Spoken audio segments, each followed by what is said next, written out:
I don't know. Has Chipotle been out in '99? He might already be used to it.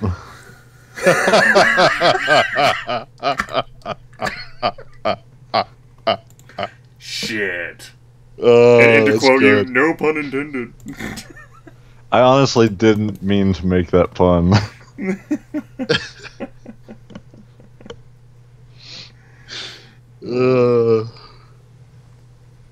Good times, good times. Yeah. That's right. You working for the man today, huh, Jordan? I've been working from the man since September. Work hard for the money. Gotta do what you gotta do. Sure. Let me tell you, the United States government has no idea how to run a programming operation. Neither do I. Hmm. And, well, tomorrow's your chance to right all of the wrongs, because it's election day. Midterm I voted elections. Yep, midterm elections. Those are the more important elections. They President is nebulous and doesn't really handle what happens in your life. The taller person will usually win. Yeah, maybe Texas will get a governor that can actually save the world. And it's one of my perks to working at a museum where everyone recognizes the importance of voting. It's like, it's not a big issue. You can get off work early, go vote. Okay. Yeah, I voted like last week. I get my fucking sticker and everything. Because I'm a nerd. The elections around here really don't matter because they're already decided. Oh, that's jaded. Yeah. Hello. That sounds like someone who works for the government. Shit. No, seriously. I think any of the Virginia elections, none of them are close, so it really doesn't matter. The D.C. city mayor election has already been pretty much decided. Bowser's going to win. And there's a gerrymandering. Bowser? That's her last name. I think her name is Muriel Bowser.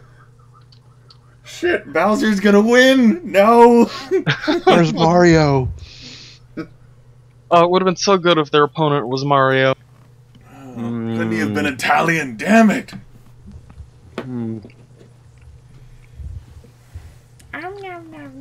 Sorry. No, it's not a problem. Delicious meat. If delicious meat has its perks. Just ask Potman. I exist again. Potman might be going vegetarian after that. Hey, Potman. I say might because it's not going to. It gives like a dimensional meaning to the pot in Potman, right? Considering the whole agriculture thing we're doing, I think we're all going vegetarian pretty soon. I said might because it's not going to fucking happen. No. Hey, Potman. I got 2 words for you. Hamburger. Hamburger. Yeah, no. I'll eat one of those when the abdominal pain has been forgotten. Really? More for me. When the pain has been forgotten. Yeah. He'll forget eventually. That's right. Rusty Tony doesn't know what you guys are talking about. That food, that meat was delicious. That's right. So long as Potman continues to have that one intelligence, he'll forget eventually. The pain goes away. You'll have to give us some sort of roleplay insight into Potman's level up from 1 to 2 intelligence, Aaron. It's never gonna happen. I don't think. I think his head's going to explode if I try to spend the points.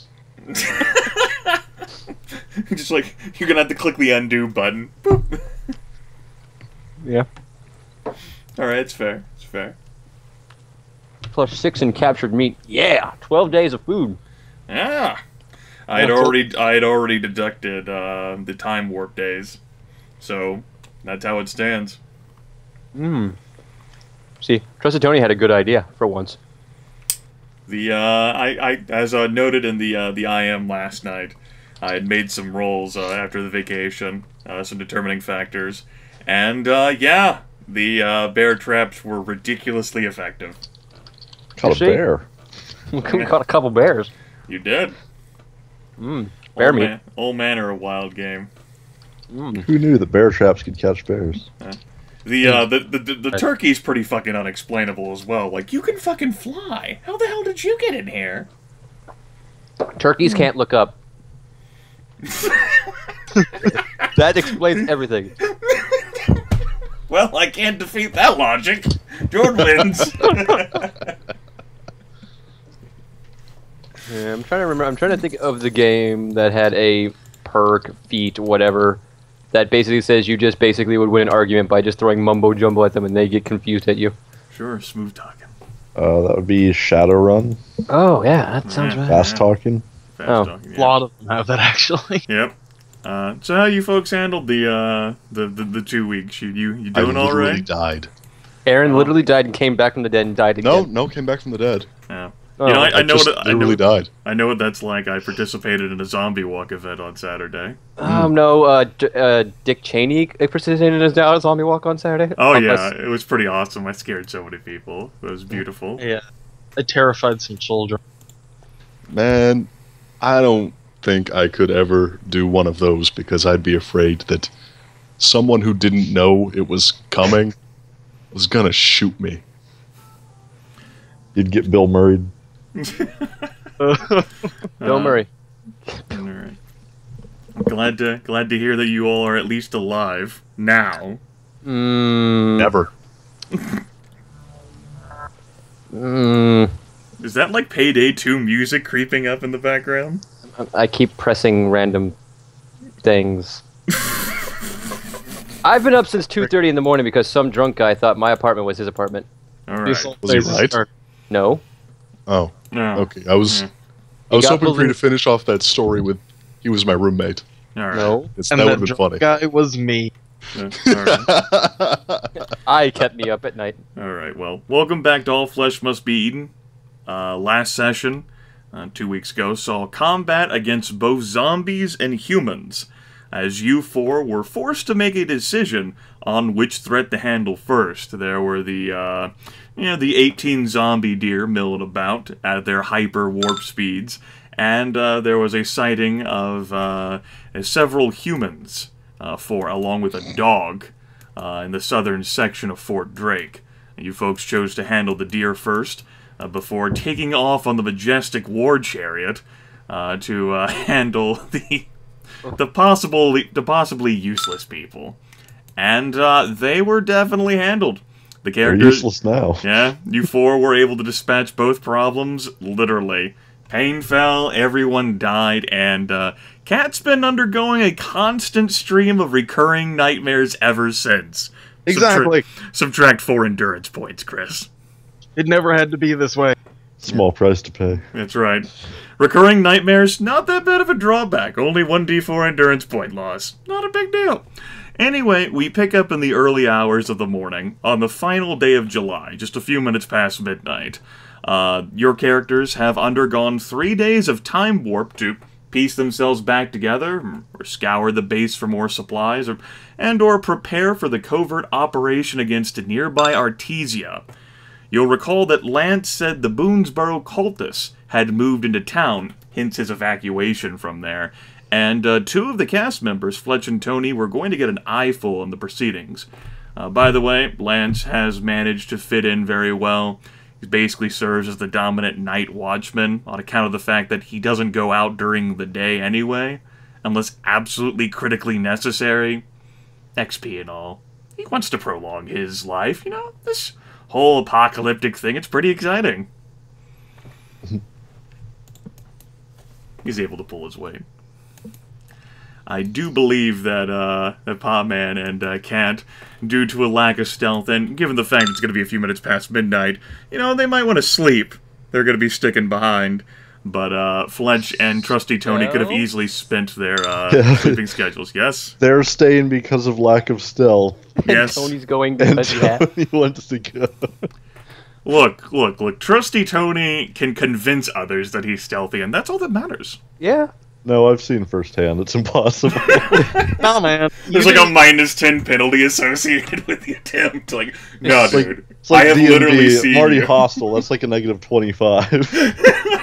Dude, I got charisma. It's like, dude, I have literally seen you attempt to be stealthy. You don't do it. It involved walking down the middle of the street kicking a can. I'm Hey. right. I'm not a problem. I'm normal. I belong. I'm part of the people, you know? All right. And Lance, given his comfortable familiarity with both Artesia as well as the Knight, was a pick to go. And Jax, he's the best option out of the other NPCs. And so, he wants to get out and do some stuff. Maybe crack some skulls. But this is, as far as I'm aware from what you told me last session, ostensibly a scouting mission. That's the idea, at least. Yes, we'll that's see the what idea. happens, apparently. And there's the option to handle this outside of the session, but I figured it would be important enough that it would merit everyone's attention, even if Aaron and Kat aren't immediately participating. With that in mind, how in the world...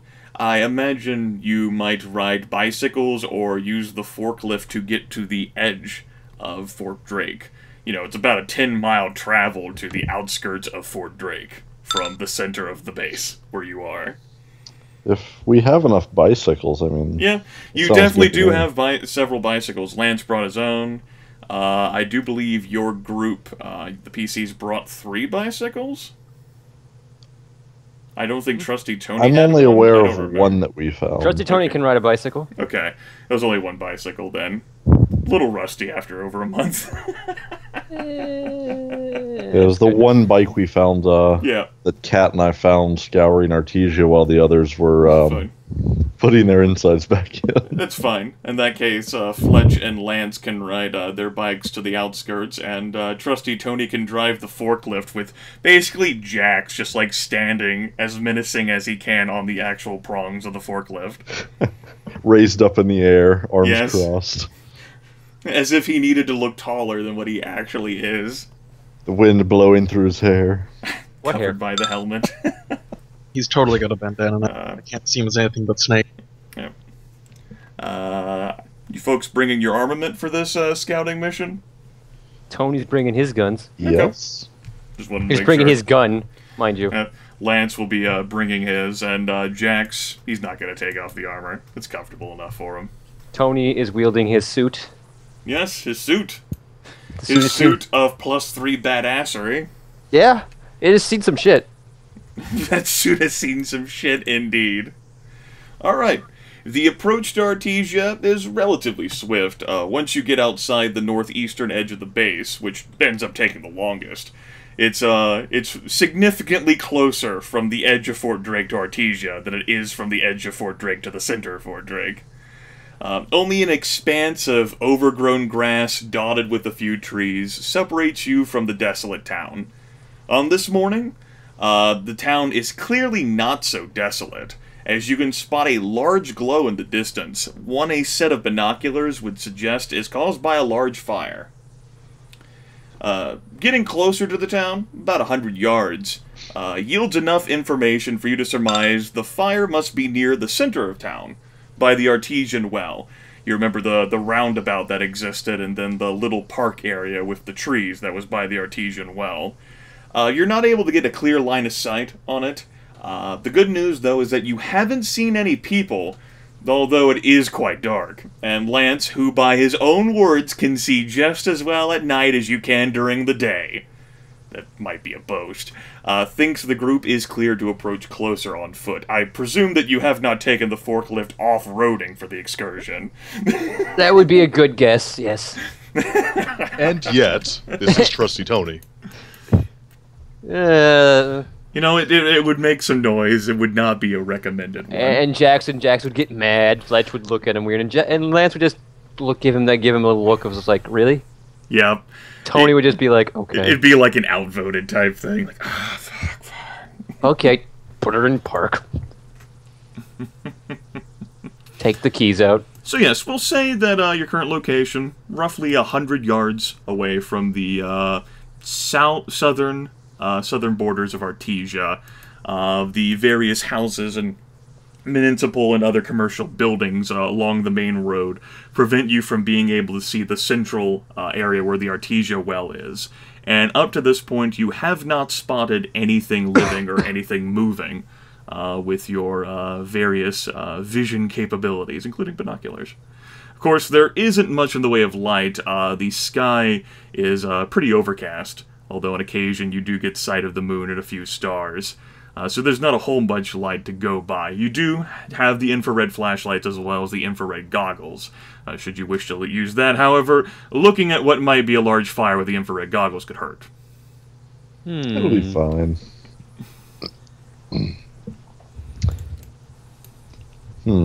So absolutely nobody visible yet. Nobody visible.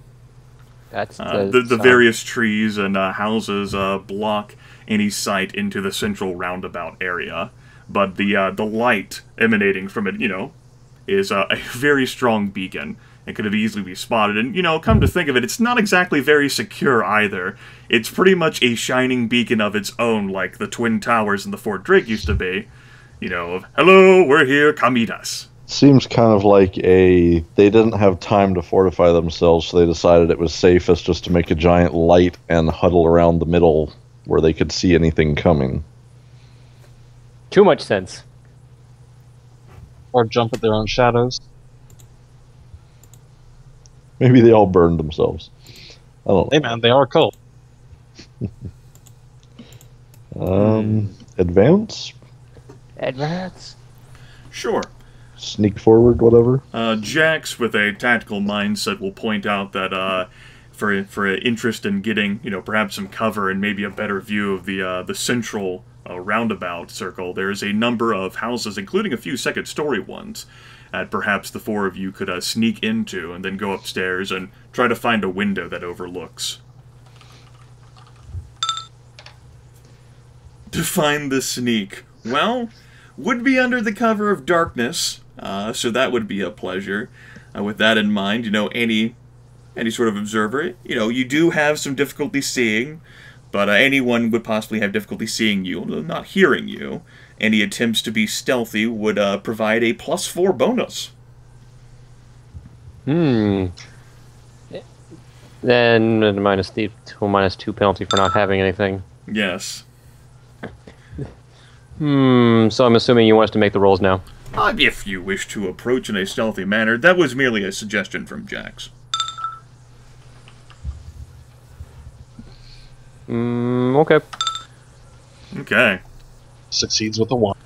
And I have their rolls on the side as well, just to not slow us down with NPC rolls in this situation, because I figured this would come up. The four of you, including Trusty Tony, managed to get even closer, perhaps look at about 70, 60 yards even. A bit onto, like, the actual, not just at the outskirts, but you're actually in some residential areas now. Weaving your way through fences, discarded, like toy trikes, other sorts of little toys, like an inflatable swimming pool. Not the Power Wheels. That sort of rubbish. Trusty Tony, being incredibly fortunate as he is, does manage to spot an entire carton of camels. Unopened. This is the greatest day of my life.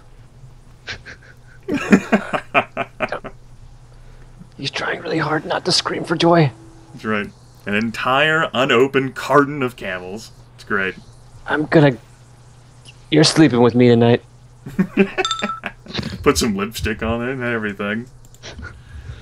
All the same, you do manage to, get to a suitably located 2-story house and have a great view of the surroundings, particularly at the central location. You've managed to keep out of sight of that up until this point. The doors are locked on front and back. Windows tried closed.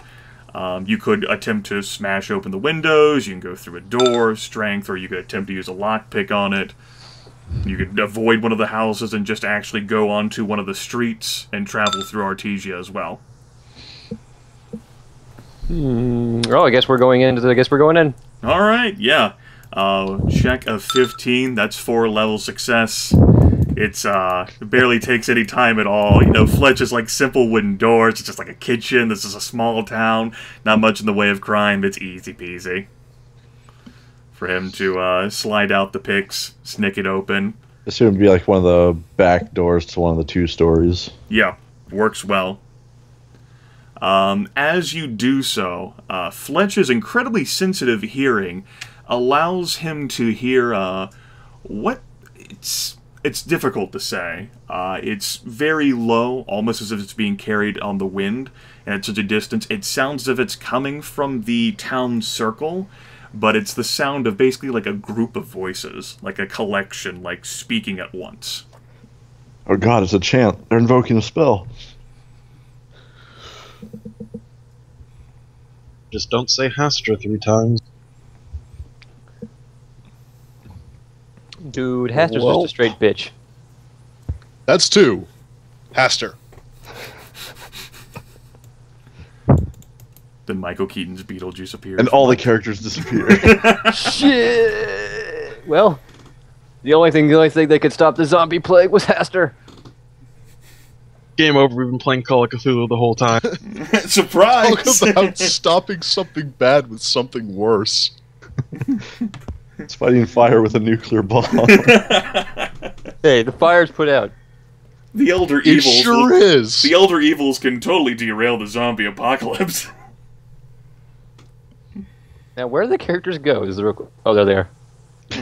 Like 20 feet to the north. I just dragged them like a bit further north. They've been sucked into the angles. Yeah, sucked into the angles. My apologies for not warning you in advance. There. So yeah, Alright. You're currently standing back of, say, a 2-story home. We'll say it's about 40 yards away from the town center. Alright, that was the next question. Yeah. It's, you're fairly cloaked in shadow still. Even Trusty Tony managed to remain calm despite the incredible allure of the carton of Camel cigarettes. Yeah. And the lack of light managed to see, thanks to the military equipment provided, the infrared flashlights. It's made your trek fairly uneventful. And only Fletch, up to this point, can hear the sounds of people carried on the wind coming from the town circle. I would quietly note to the others, like, I don't know, tap his ear or something to say that he hears and point towards the center. Okay. Just so they know that there are people up there. Sure. And I guess make our way to the second floor. All right. Try to get a vantage point. Sure. Doesn't take much time. No trouble. House is dark and abandoned. You still have not managed to spot anyone at all. Up until you get to the second floor, managed to find, say, a spacious master bedroom, which overlooks the road in front of the house, including the town circle as well, with the little grove of trees, which the trees, they've seen better days because they're currently on fire. And tendrils of smoke waft up, as basically the entire little park area around the artesian well is just ablaze. The glorious elves fire. are going to be pissed. That's right. And you don't even need the binoculars, though it certainly helps to spot out around the blaze of the fire. The first thing that points to mind is it's maybe 5 dozen people, if not more, who are around the town circle. Perhaps, 10, 20 feet. They're all varied. In various states of prostration, kneeling, their heads to the pavement as well as their hands. All of them pointed towards the center where the blaze is occurring. Currently as well, there is a one stake which is currently planted in, and it so far has not been lit up. As a matter of fact, there appears to be some sort of fire break material so that the fire won't lash out from the trees and set the stake ablaze, onto which a woman is attached through rope. One that Fletch, at the very least, will recognize, if for whatever reason, her cloak that she wears. Huh. She is currently unconscious, by the looks of things, through the binoculars. Could this group be any weirder? Yes. Fletch, Yeah. the window is currently closed. You can choose to open it if you so wish. Squeak, squeak. It's one of those latch ones. You just flap both the latches on either side and slide out the window. I suppose we could crack the window to let sound in better. I don't know. Is there... Do you see much reason to open it? Maybe they're saying things. Jack says that, if they're saying anything of worth, it, might actually be useful to hear that. Yeah, he said we can crack it open. Let's see, 40 yards distance. Why don't you two give me some perception plus notice? This is hearing based. Any modifiers? We'll say it's a massive group, and despite the distance, we'll say a +2. Oh, plus. Because it is a large, there's a large concentration of them. 18. All right, Jordan. Yes. Notice test. All right.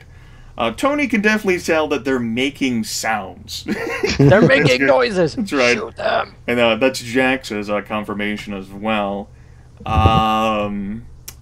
Lance reasons out that it does sound that their intonations would suggest maybe it's like some sort of like ritualistic thing. Fletch not only figures that it's some sort of ritualistic thing, but with his photographic memory and his amazing powers of hearing, it's all in Latin. It's all Greek to me. You've got 60 to 72 people out there. Fletch has heard some Latin before in his day. He's stored in his mind. It sounds like Latin.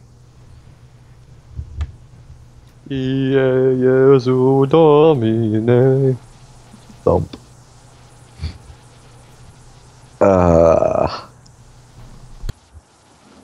I'm not really sure what to make of that. Dude, can you recognize any of these people from the... Do we see Megaphone? I'm suddenly forgetting the name of the borough town, whatever. Boonesboro? Boonesboro. In yeah. their current state of prostration, no. Their faces are completely obscured, pressed down to the pavement as it is, with their knees and hands as well. One of them isn't, like, bowed down with a little megaphone in front of him? No, it is not. Well, that's a lot more people than I hoped to find here. Lance nods and says, I didn't think there was this fucking many. I'll point out the woman and actually say to Tony, I think that she was deaf, right? If this was from the game, I wasn't there. I don't remember. That was from the session, Jordan. Right, that's why there. that's why I'm asking her. She was deaf and not blind, right? Yeah, she was deaf. Yeah, I'd point her out and mention that that was the deaf chick we found in the middle of the road, tied to a chair a while back. Fletch's photographic memory, she was strapped to a chair that was chained between two vehicles, and that trap was between you and Boone's Barrow. And upon approaching that and getting out of the car to accost the situation, that's when Nathan Leck, Fletch's adversary, and several other concerned citizens came in from behind. It was only through a judicious application of grenade that the situation was saved. It's pretty much the best way to fix any problem. At first you don't succeed, fire more. If that doesn't work, get more. So what do you want to do with her? I mean, she's kind of surrounded by like 5 dozen of them. Plus or minus about 5 guys. Is her kid anywhere to be seen? Does not appear to be the case.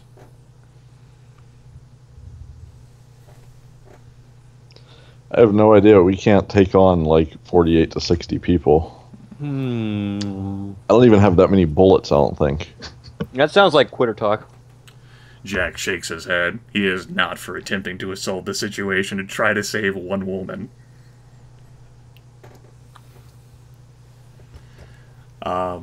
As you folks end up debating and discussing the situation, the chanting that is outside comes to a halt, and the heads of the individuals And it does appear to be the cultist of Boonesboro.